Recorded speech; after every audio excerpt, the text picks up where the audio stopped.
If you've ever cooked venison and thought to yourself, why is this so tough? You are not alone. Venison is tricky because it is just so lean. There is almost no intramuscular fat, which means there's no fat to help protect the meat whenever heat is applied to it. So if you treat venison like you treat beef, the venison will dry out and get tough and it just won't be good. That is where a lot of people get frustrated with wild game meat, but the truth is venison isn't the problem. The flavor of venison isn't the problem. It is the method in how you cook it. So today I'm walking you through what I honestly believe is the secret to tender smoked venison, especially when you're working with tougher cuts like something from the shoulder, the neck, the hindquarter, etc. So let's dive right into it.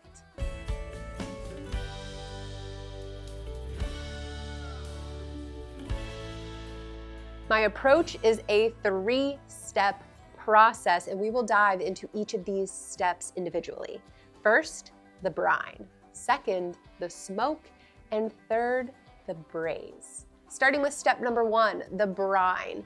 This step is an absolute non-negotiable for me anytime I'm smoking venison. Brining helps venison hold on to moisture during cooking. So that salt is actually making changes to the protein structure in the meat that helps it absorb and retain some water. And with venison being so lean, a brine is going to make a massive, massive difference. For this brine, I'm keeping things simple. Just some cold water, kosher salt, about 1 tablespoon per cup of water, and then a few optional extras if you want. I did add a little brown sugar, but you can also add things like peppercorns or garlic or whatever herbs and spices you're in the mood for. The point of this brine is really the moisture prep. It is an opportunity to add a little flavor, so if you want to add some flavor here, you can go ahead and do so. Once everything is dissolved, the venison goes fully submerged. You want to cover that up and place it in the fridge for anywhere from 12 to 24 hours. That slow soak is giving the meat a head start before it ever even sees the smoker. When it comes out of the brine, I like to rinse it and then pat it dry with some paper towels. Step number 2 is the smoke. Now this is where we move more into flavor.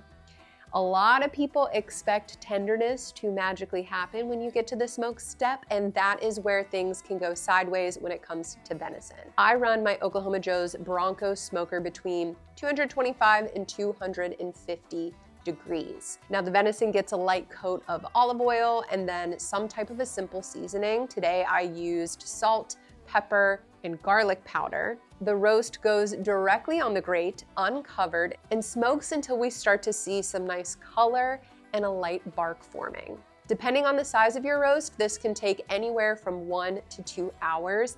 And in this step, I'm not looking for doneness. I'm really looking for the color and the bark to begin to form. At this stage, the meat will still be firm. Do not freak out. That's exactly what we want. I think of this step as the flavor foundation for our meat, and we're trying to add that flavor without overcooking and especially drying out the meat. Once the outside looks good, it's time to pull it off the grill. Then we move on to step number 3, the braise. This is where the real tender transformation happens. If there's one step that turns tough venison into fork tender venison, it is braising.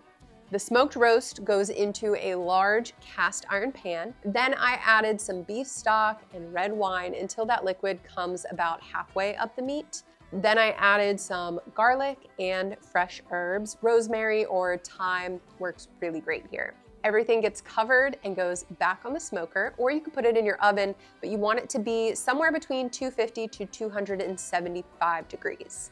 And now we wait. Kick your feet up, get comfortable, because over the next couple of hours, that low heat will slowly break down the connective tissue of the venison, which is all of the stuff that is making the venison tough in the first place. After about 2 hours of cooking, you can add in some vegetables if you choose. Today, I'm adding in some onions, carrots, and potatoes, and we'll let everything cook together for about another hour. This is really where patience pays off in the process. The meat has relaxed, it has softened, and all of the flavors have just been melting together in this rich, beautiful braise. You'll know everything is done when you can stick a fork in the venison and the muscle fibers will start to easily pull apart from each other. At that point, you can pull the pan off the heat and let everything rest for about 15 to 20 minutes. And that rest really matters. It lets the juices redistribute instead of just running out of the meat and onto your cutting board. From here, you can slice the meat or you can shred it, but don't skip spooning that beautiful braising liquid all over top of it. So if venison has ever intimidated you, just remember this. It's not difficult, it's just a little different. Brine for moisture, smoke for flavor, and braise for tenderness. When you respect what venison needs, it becomes one of the most rewarding meats that you can cook, especially if it is something that you harvested yourself.